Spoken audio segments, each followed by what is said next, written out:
Assalamualaikum warahmatullahi wabarakatuh. Bismillahirrahmanirrahim.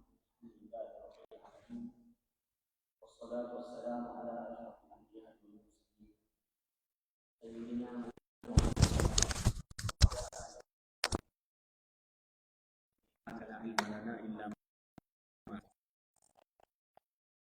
ولا حول ولا قوة إلا بالله العلي العظيم. رب اشرح لي صدري ويسر لي أمري واحلل لساني يفقهوا قولي. ربنا زدنا علما وارزقنا فهما. Amin ya rabbal alamin. Baik. Alhamdulillah, tuan-tuan dan puan dirahmati Allah, syukur kepada Allah.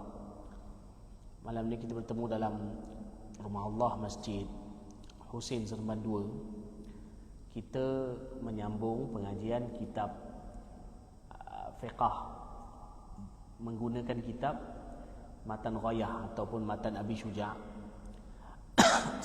Selepas kita tangguh kuliah lebih kurang dekat sebulan setengah, kemudian kita sambung lagi kuliah pada malam ini. Ini kuliah yang pertama lah selepas Ramadan. Dalam bulan Syawal ni kuliah yang pertama yang kita sambung sebelum daripada Ramadan dahulu. Baik. Jadi malam ni kita sambung muka surat 44. Muka surat 44. Okey, muka surat 44 tu fasal baru tu tentang perbezaan lelaki dan wanita ketika dalam solat. Lelaki dan wanita ketika dalam solat. Okey. Faslun wal mar'atu tukhalifu ar-rajula fi khamsati asya'. Far-rajulu yujafi mirfaqaihi an jambayhi wa yuqillu batnahu an fakhidayhi fi ar-ruku'i was-sujud wa yajharu fi mawdi'il jahr wa idza nabahu syai'un fi as-salati sabbah wa 'auratur rajuli ma baina surratihi wa rukbatihi. Okey, itu perkataan daripada pengarang kitab. Itu memang teks matan daripada pengarang kitab. Jadi kemudian terjemahannya, fasal berkenaan dengan perbezaan lelaki dan wanita ketika solat ataupun dalam solat. Wanita berbeza dengan lelaki dalam solat pada 5 perkara. Pada 5 perkara. Lelaki merenggangkan 2 sikunya daripada bahagian rusuk dan merenggangkan perutnya daripada peha semasa rukuk dan sujud. Menguatkan suara di tempatnya, mengucapkan subhanallah apabila berlaku sesuatu semasa solat. Dan aurat lelaki adalah di antara pusat dan lutut. Okey, sambung lagi. Okay, qala al-muallif rahimallahu ta'ala wa nafa'ana bi 'ulumihi fid darin amin. Wal mar'atu tadummu ba'daha ila ba'd wa takhfidu sawtaha bihadratir rijalil ajanib wa idza nabaha syai'un fi as-salati saffaqat wa jami'u badanil hurrati auratun illa wajhaha wa kaffaiha wal amatu karrajul. Baik. Wanita pula merapatkan antara anggota badannya, merendahkan suara apabila ada lelaki-lelaki ajnabi, iaitu yang bukan mahram. Tepuk tangan apabila berlaku sesuatu semasa solat. Tepuk tangan apabila berlaku sesuatu semasa solat. Keseluruhan tubuh wanita adalah aurat kecuali muka dan tapak tangan. Aurat hamba wanita adalah seperti lelaki, maksud dalam solat. Okey, baik. Ini fasal ni ataupun tajuk ni yang baru ni antara fasal yang mana dalam banyak kitab fiqh tak sebut, tapi kitab ni sebut. Iaitu apa dia? Perbezaan lelaki dan wanita ketika dalam solat. Maksudnya perbuatan-perbuatan yang dilakukan antara lelaki dan wanita, apa beza dia? Secara umum kan solat dengan lelaki dan perempuan sama, secara umum cara solat. Tapi ada sebahagian perkara yang berbeza. Jadi pertama dia kata lelaki merenggangkan dua sikunya daripada bahagian rusuk dan merenggangkan perutnya daripada peha semasa rukuk dan juga sujud. Itu dah dua lah tu, dah dua. Kan dia kata 5 kan. Yang pertama kita tengok laki ni renggangkan dua siku daripada dua rusuk. Daripada dia punya dua rusuk, sama ada pada ketika rukuk ataupun pada ketika sujud. Maknanya lelaki bila dia rukuk ke sujud, ketika dia rukuk, lelaki dia jauhkan dia punya kita kata lengan dia ni apa namanya, siku dia, jauhkan daripada perut dia, atau daripada rusuk tepi dia pada ketika rukuk dan juga pada ketika sujud. Kan macam yang biasa kita solat lah kan. Maknanya kalau solatnya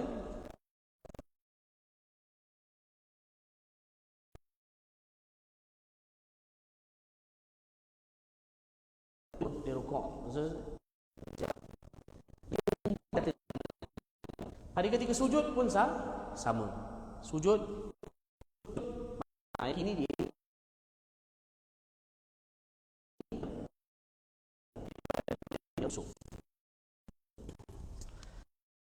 tapi dalam kitab sebutkan ini kalau lelaki tu solat ada pakaian.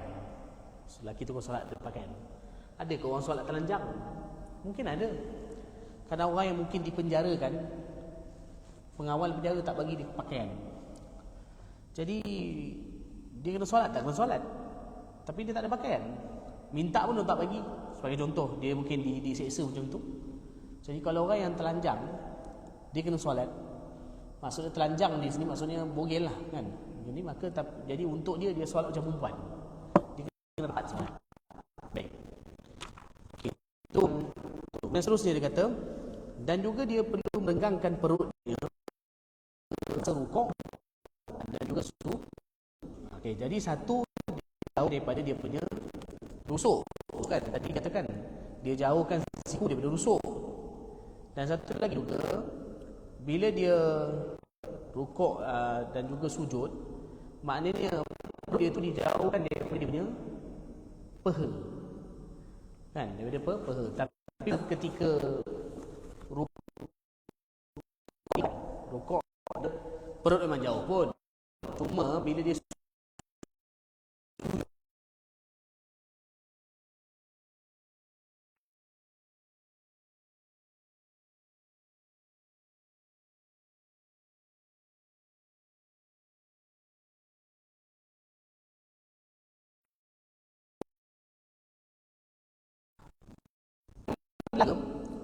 bila dia solat, dia juga sunat untuk renggangkan lutut dia, dua lutut dan juga kaki dia sekadar lebih kurang satu hasta. Sunat direnggangkan satu hasta, kalau lebih pun boleh, tapi sunat paling kurang satu hasta direnggangkan pada ketika diri dan juga pada ketika rukuk dan juga pada ketika sujud. Laki mana kaki dia renggang. Laki ni bila dia berdiri, kaki dia renggang paling kurang satu hasta beginilah paling kurang. Kalau lebih tak ada masalah. Kalau lebih tak ada masalah. Dan juga bila dia silap, maaf sejengkal. Maaf sehasta lah. Sejengkal. Paling kurang satu jengkal. Maaf satu jengkal. Ketika dia diri dan juga ketika dia rukuk dan sujud, paling kurang lelaki. Dan juga bila dia sujud, sunat kaki dia terdedah. Kaki itu terdedah lelaki bila dia sujud, kecuali kalau dia pakai khuf. Kalau dia pakai khuf ni yang dulu lapik kaki kulit yang tutup semua kulit dia, maka waktu tu dia sunat untuk tutup kaki lah. Tapi kalau dia tak pakai khuf, sunat laki bila dia sujud, kaki dia tu ditekankan dan juga kaki dia terdedah. Beza dengan perempuan kan. Dia mungkin berlaku kadang kalau orang pakai jubah kan, jubah labuh, bila dia sujud, jadi kadang jubah dia tutup kaki dia, semayang sah je, sah. Tapi afdal kalau kaki dia tu terbuka, kecuali kalau dia pakai khuf lah. Kalau pakai khuf tutup, ataupun mungkin sejuk dia pakai stokin, okay, itu tak ada masalah. Okay, baik.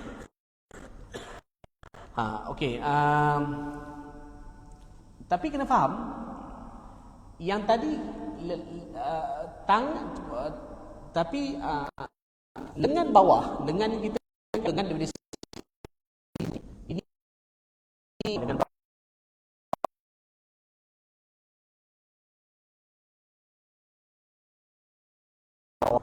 Bila sujud, sunat lengan atas diangkat, lengan bawah diangkat. Maksudnya bagi lelaki sunat dia, bagi perempuan pun sunat lengan dia diangkat, tapi sikit. Pasal perempuan kita akan bicara lepas ni, tapi saya beritahu je awal. Untuk lelaki, antara dia yang saya sebutkan tadi, iaitu kakinya direnggangkan sekadar sejengkal ketika diri rukuk dan juga ketika sujud. Kalau lebih tak ada masalah, tapi jangan sampai renggang sangat. Dia kadar lebih kurang, dalam kitab sebutkan lebih kurang kadar sejengkal. Dan juga sunat renggangkan antara siku dia dengan rusuk dia dan juga dengan perut dia ketika dia rukuk dan juga sujud. Dan juga sunat angkat, tinggikan ketika dia sujud. Angkat. Nabi SAW melarang sujud macam anjing. Macam mana sujud macam anjing? Iaitu maksudnya dihamparkan. Kalau cakap anjing kalau dia duduk, dia kan letak kaki. Jadi Rasulullah SAW melarang sujud macam anjing. Apa maksudnya? Maksudnya ini lengan ni diletakkan di bawah. Sujud macam sah tapi makruh. Bagi lelaki dan juga perempuan pun sama. Jadi perempuan pun sebenarnya sunat juga diangkat sedikit, tapi tak banyak. Kalau lelaki sunat baik. Sambung tu ni. Kemudian dan juga menguatkan suara di tempatnya. Ini nombor 3 sebenarnya. Kan dia kata 5, nombor 3 menguatkan suara di tempatnya. Ini makna lelaki kat solat, kalau dia solat zuhur, solat subuh, kat mana lagi? Solat maghrib, isyak, kan? 2 rakaat yang pertama. Mana lagi? Solat Jumaat. Kemudian solat hari raya Idul Fitri, kan? Idul Adha. Maka kalau dia jadi imam lah, kalau dia jadi imam, sunat untuk dia kuatkan suara. Sunat kuatkan suara. Kalau dia semayang malam, tahajud, sunat kuatkan suara juga, tapi sederhana, selagi tak mengganggu orang lain. Kalau dia mengganggu orang lain, maka haram, tak boleh mengganggu orang tidur atau baca Quran seumpamanya. Jadi senang cerita, dia lelaki kalau dia solat pada tempat yang disunatkan baca kuat, sunat dia baca kuat. Tapi kalau tempat yang baca perlahan lah, baca perlahan. Tapi sunat baca kuat, sunat baca kuat. Kan contoh macam semayang subuh, maghrib, isyak, 2 rakaat yang pertama, semayang Jumaat kalau jadi imam, dan juga kalau semayang hari raya Idul Fitri lah, Adha. Okay, baik. Kemudian mengucapkan subhanallah apabila berlaku sesuatu semasa solat. Ini maknanya kalau dalam solat ada berlaku sesuatu perkara, contoh macam imam tersalah atau imam terlupa, maka sunat untuk dia tegur imam dia dengan ucapan subhanallah. Dengan ucapan subhanallah, waktu tu sunat. Imam tersalah, kan, tertambah rakaat, dia tegur dengan ucapan subhanallah. Ada kala benda ni tidak wajib, kan? Dia kadang-kadang dia ada 3 keadaan. Kadang ada kala dia nak bagi tahu, tak bagi tahu tak ada masalah. Dia bagi mubah ni harus dia tengah solat, ada orang bagi salam. Mungkin dia solat dekat pintu. Ada orang bagi salam, assalamualaikum. dan mungkin orang tu duduk dekat dengan dia, kan? Pintu dekat dengan dia. Dia tengah semayang. Jadi apa cara nak bagi tahu? Cara nak bagi tahu dia tengah solat dengan cara tasbih. Subhanallah. Kalau orang tu belajar dia tahulah, tapi kalau tak belajar tak tahu. Tapi kalau mungkin dia belajar dia tahu, oh mana orang ni. Hukum bagi tahu waktu tu adalah boleh maknanya. Boleh ni maknanya mubah, boleh, harus saja. Tapi ada keadaan sunat bagi tahu. Sunat subhanallah. Iaitu kalau imam terlupa atau tersalah. Kan, contoh macam imam tertambah rakaat kelima solat zuhur, maka sunat subhanallah. Atau ialah imam tersalah pun maka sunat subhanallah. Tapi ada kala memang wajib bagi tahu, kan, subhanallah. Contoh macam dia tengok satu orang depan dia, orang buta, orang tu nak termasuk dalam lubang jalan. Kalau dia tak bagi tahu apa-apa, orang tu mungkin akan terjerumuskan dalam lubang tu, mati, mungkin bahaya. Maka sunat dia bagi tahu subhanallah, isyarat. Mudah-mudahan orang tu dapat tahu. Tapi kalau orang tu teruskan juga perjalanan, mungkin dia masuk, dia akan jatuh dalam lubang tu, mati. Wajib dia berhentikan solat dia, batalkan solat dia, selamatkan orang tu. Waktu tu dia kena utamakan selamatkan nyawa orang tu, berbanding dia teruskan solat. Tapi kalau dengan subhanallah dah selesai, okey, cukup dengan subhanallah. Okey, baik. Jadi kalau berlaku sesuatu, maka sunat ucap subhanallah. Subhanallah ni ucap dengan apa? Ucap dengan niat zikir. Ucap dengan niat zikir. Atau boleh dua niat. Zikir ataupun nak bagi tahu. Nak bagi tahulah, nak bagi tak tahu. Dipanggil i'lam, bagi tahu. Dia boleh dua niat. Sama ada satu ke niat zikir ataupun dua-dua. Niat zikir dan juga niat bagi tahu. Maka kalau itu boleh. Tapi kalau dia niat subhanallah tu semata-mata nak bagi tahu orang tu, bukan niat zikir, maka waktu tu semayang dia jadi batal, ataupun tak niat apa-apa jadi batal. Tapi dimaafkan bagi orang awam. Orang awam kadang tak tahu. Orang awam kadang-kadang bila dia tengok imam salah, orang awam ni maksudnya bukan orang alim, bukan orang belajar. Awam kadang-kadang bila tengok imam salah, dia pun subhanallah. Kalau tanya pada dia, kau niat apa? Tak payah tanya. Dengan orang awam tak payah tanya. Dia kadang bukan belajar detail pun tentang agama. Jadi kadang tak payah tanya dia, kau niat apa? Dia pun kadang tak tahu niat apa. Kadang mungkin tak niat langsung. Atau kadang memang dia niat untuk nak bagi tahu. Kalau untuk orang dia batal. Tapi kalau untuk orang awam tak batal. Dimaafkan. Dia macam tu. Dia sama kat macam kes, tapi tak apalah, itulah cerita lain. Dia kes mukabbir kan, mukabbir. Orang yang takbir kadang-kadang imam kan Allahu Akbar, kadang-kadang ada mukabbir belakang Allah baca kat Masjidil Haram, Masjid Nabawi tu. Jadi mukabbir ni dia bila sebut takbir, dia kena sebut dengan niat zikir. Dengan niat zikir. Kalau dia niat tu untuk nak bagi tahu orang, maka sembahyang dia batal. Tapi dimaafkan bagi orang awam. Bagi orang awam. Jadi kalau kata orang awam yang tak belajar agama secara khusus, tak belajar fiqh, bila imam salah, dia pun kata subhanallah. Lepas mayang tak payah sibuk tanya dia, tadi kau niat apa? Tak perlu. Nyusahkan dia. Dia semayang dia tak sah. Tapi kalau untuk orang belajar, bila dia tegur imam, maka dia niat subhanallah dengan niat apa? Zikir. Atau boleh dua, zikir dan juga bagi tahu. Okey, baik. Sambung. Yang ke 5, perkara yang kelima,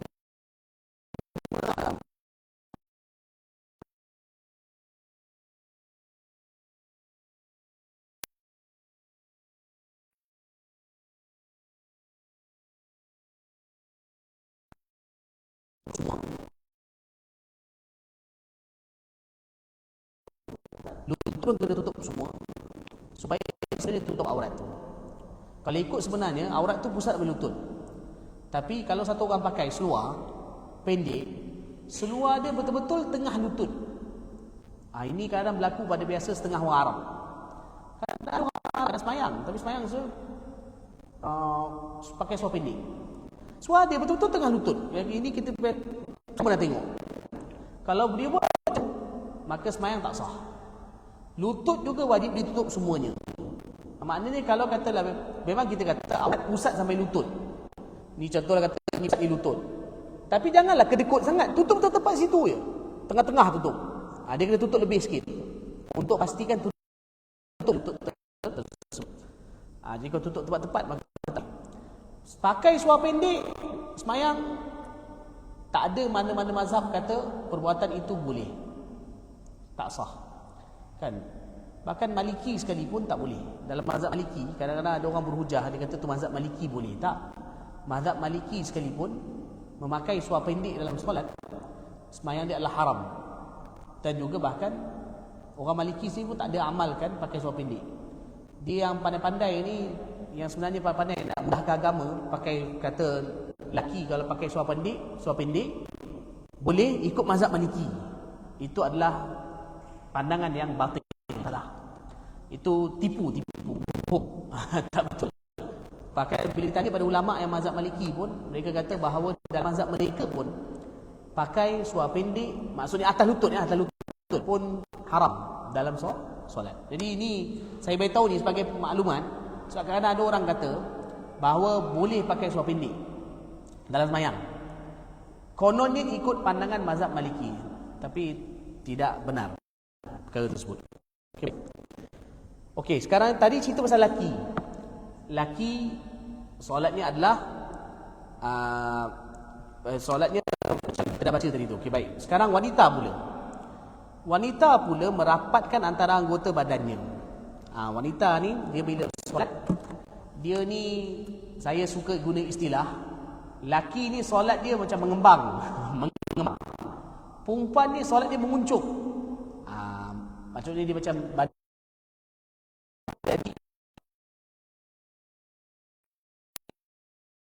dan dia lebih menutup kali itu. Perempuan solat dia adalah dia macam rapat-rapat, menguncuk. Kalau lelaki mengembang, menguncuk. Begitulah, faham. Jadi bila perempuan ni, bila dia rukuk kesunatan dia siku dia punya perut atau dia punya rusuk dia.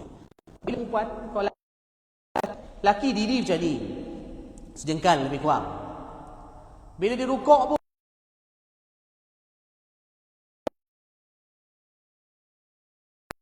rapatkan. Dia rukuk rapatkan ke perut dia. Ni maksudnya apa? Ni rusuk dia.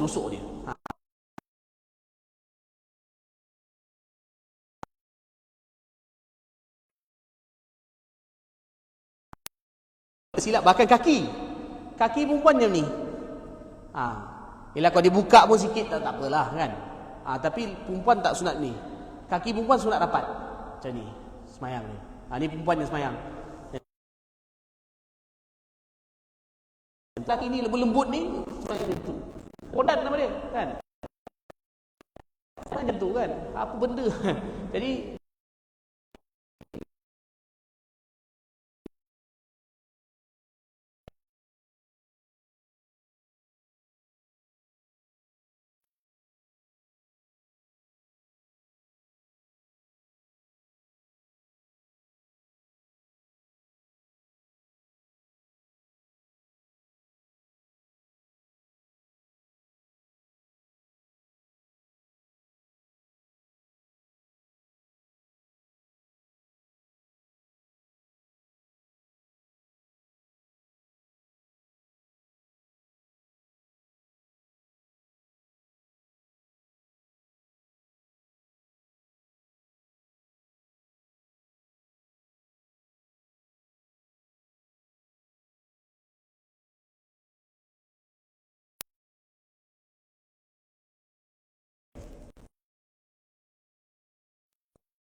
sebab dia kalau satu orang sujud, dia rapatkan dia punya lengan ke bumi, dia hamparkan lengan, hukum ni makruh. Sah lah makruh. Nabi SAW melarang. Nabi kata jangan sujud anjing kan. Akhirnya bila dia hamparkan kaki dia di atas ni. Baik. Kemudian seterusnya, tepuk, merendahkan suara apabila ada lelaki ajnabi.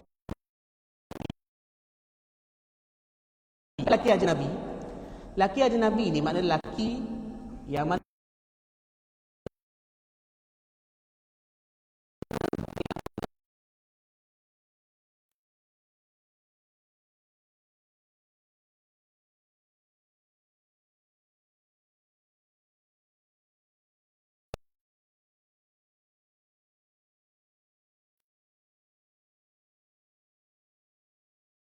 lelaki ajnabi ada bersama dia waktu tu, maka dia sunat untuk baca apa?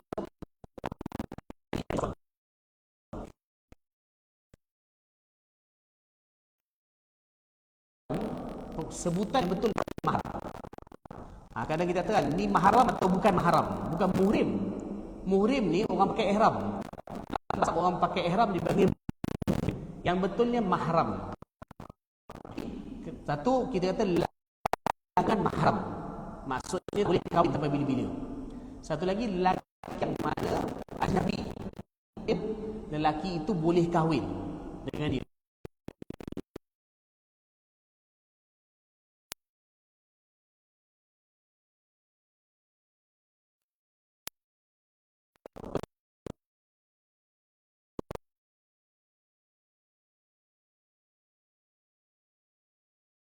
Tak ada.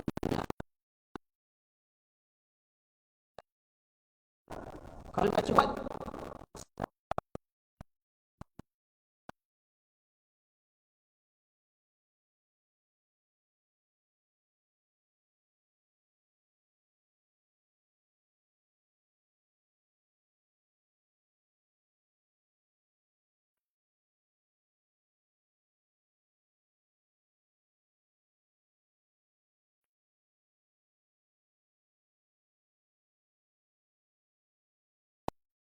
dia tak dapat dipastikan sama dia.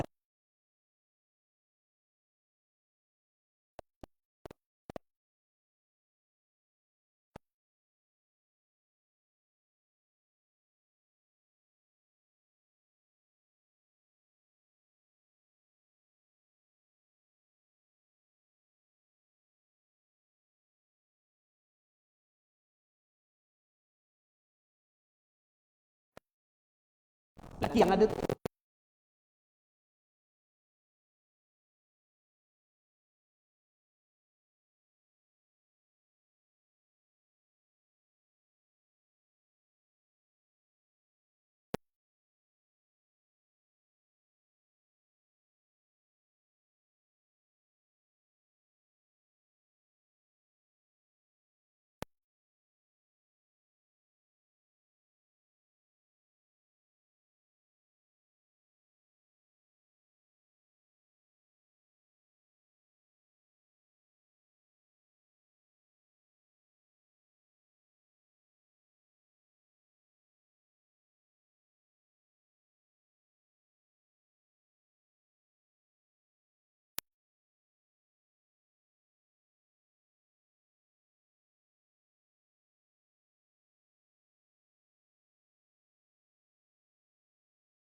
untuk nak tegur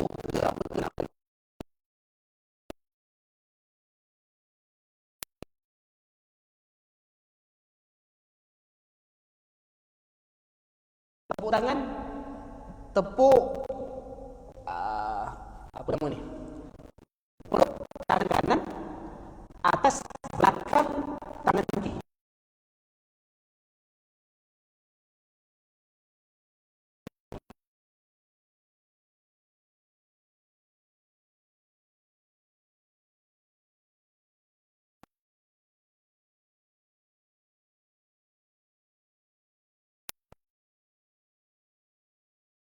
Dia akan jadi batal. Tapi kalau 3 pergerakan batal. Dia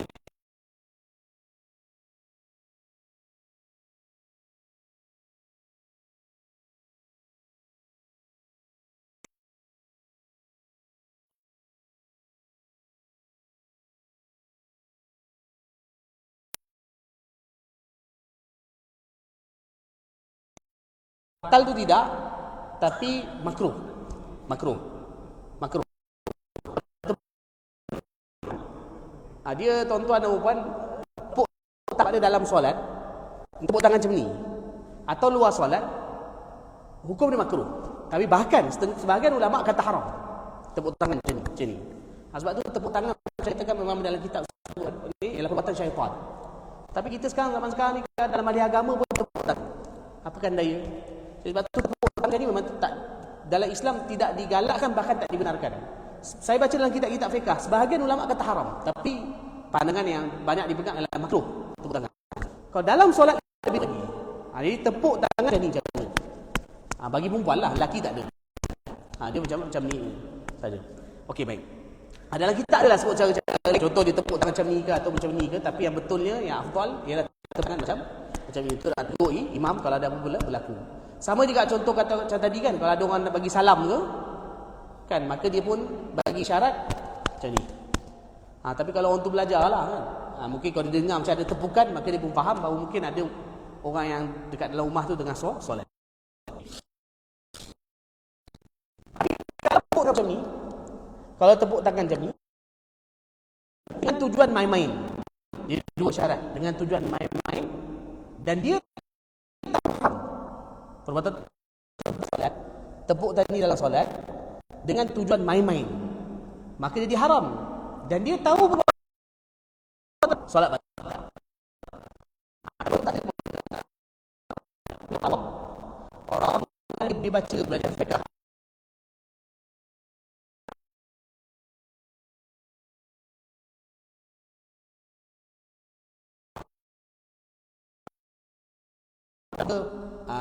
semayang dia tidak batal. Tapi kalau dia buat tu dengan tujuan main-main ataupun dan dia tahu bahawa perbuatan itu haram, maka solat jadi batal. Jadi tuan, melakukan perbuatan main-main dalam solat, walaupun tak sampai 3 kali perbuatan berturut-turut, maka perbuatan itu adalah membatalkan solat. Buat perbuatan main-main dalam solat. Kadang-kadang berlaku orang solat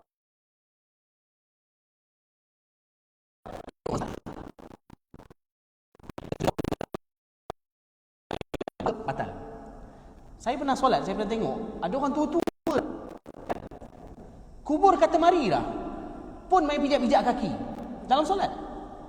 Sebelum solat tadi bergurau, dalam solat bawa Allahu Akbar.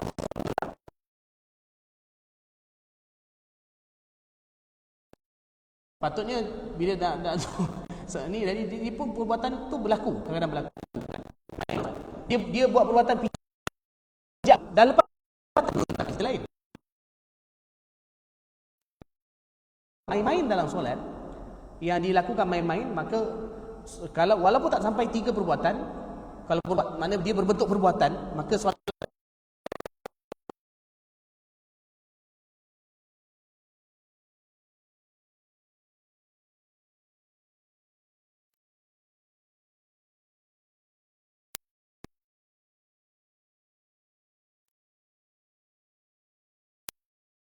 imam rakaat tersilap. Dia kata kalau tak sebut imam tak faham.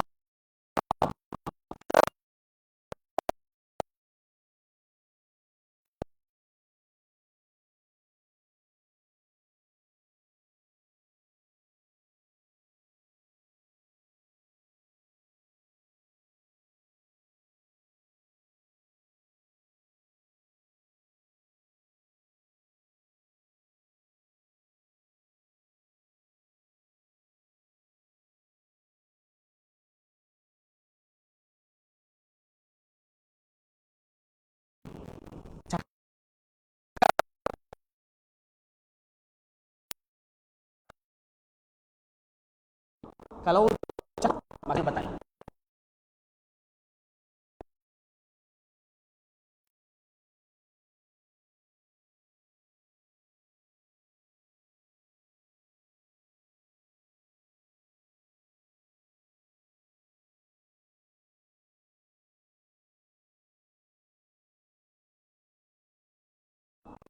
Kalau dia nak doa bas, doa adalah, tapi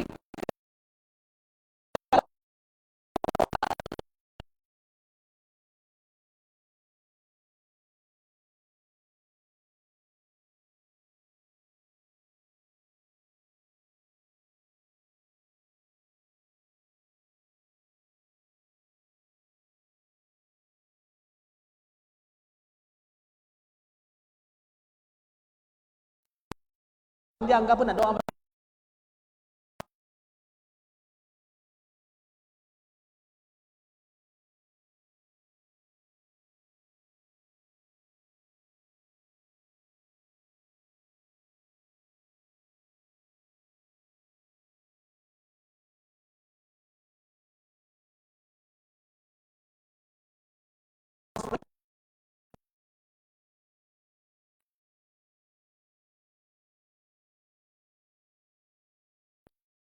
Tapak tangan ni maksudnya termasuk belakang sampai ke bahagian lengan. Sampai tangan.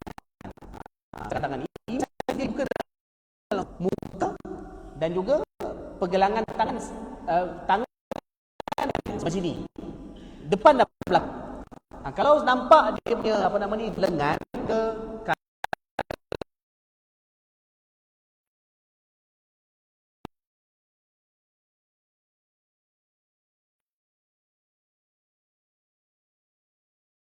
bila dia angkat takbir,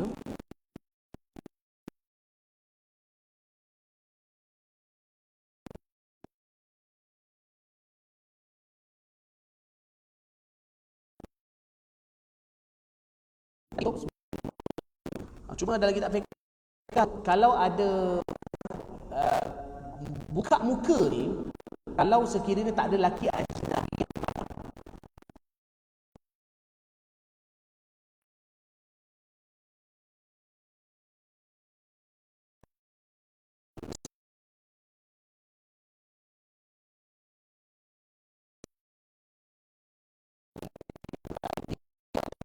supaya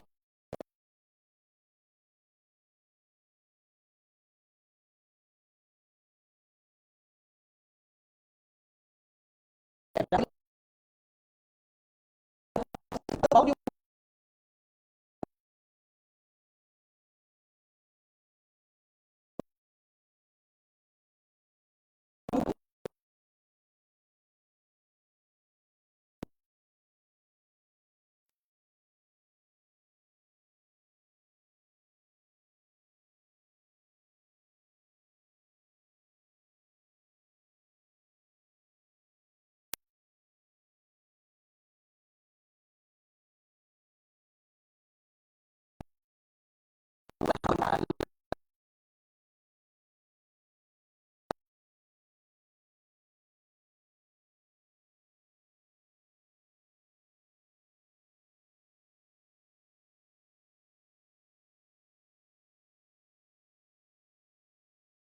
ada berada depan orang lain sama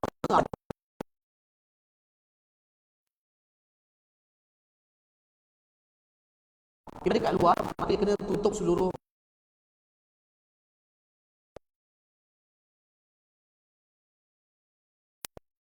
Kalau ada soalan boleh tanya. Minta azan dulu Imam. Sampai azan dulu. Lepas ni kalau ada soalan satu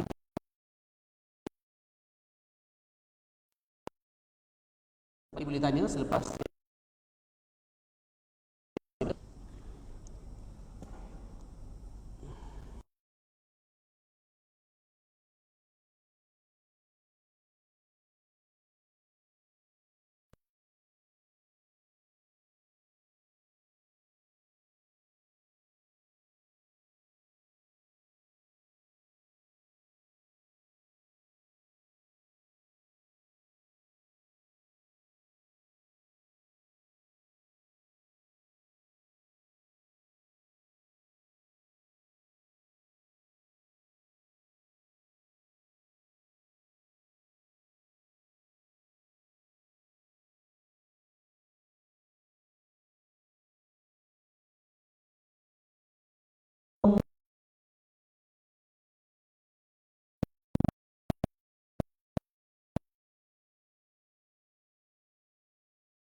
soalan?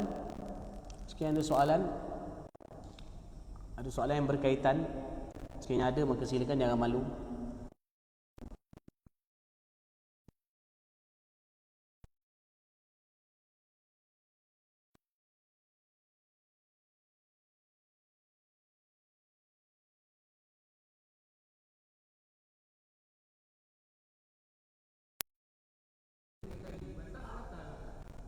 Dia tengok pada niat kita.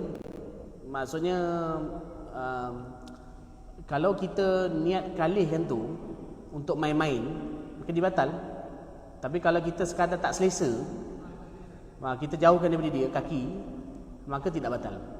Tapi kalau kita niat untuk main-main macam aku orang kita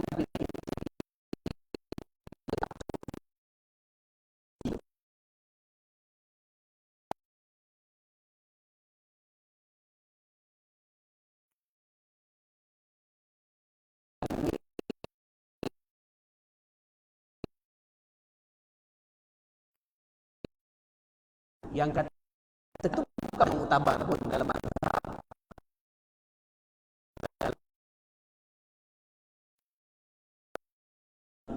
jadi kerana itu sebagai muktabar dalam mazhab tak ada pandangan merapatkan kaki dalam solat ni, tak ada. Dia maksud rapat tu bukan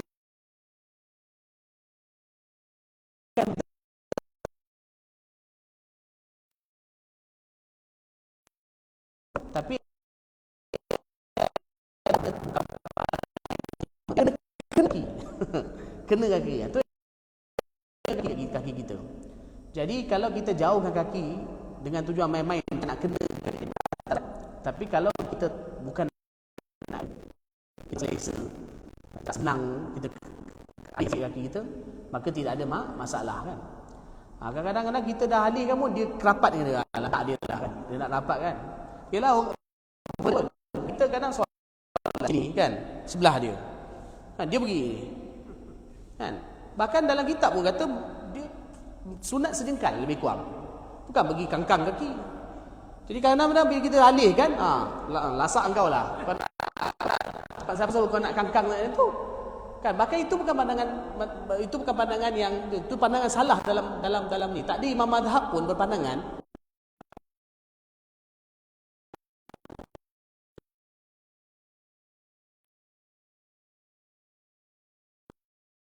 yang diterima dalam fiqh. Tapi empat mazhab demikian.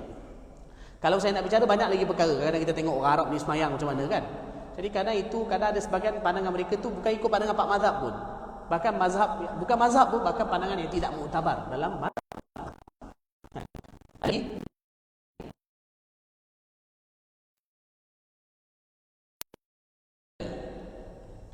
tak ada. Kalau tak ada, kita sempat lagi.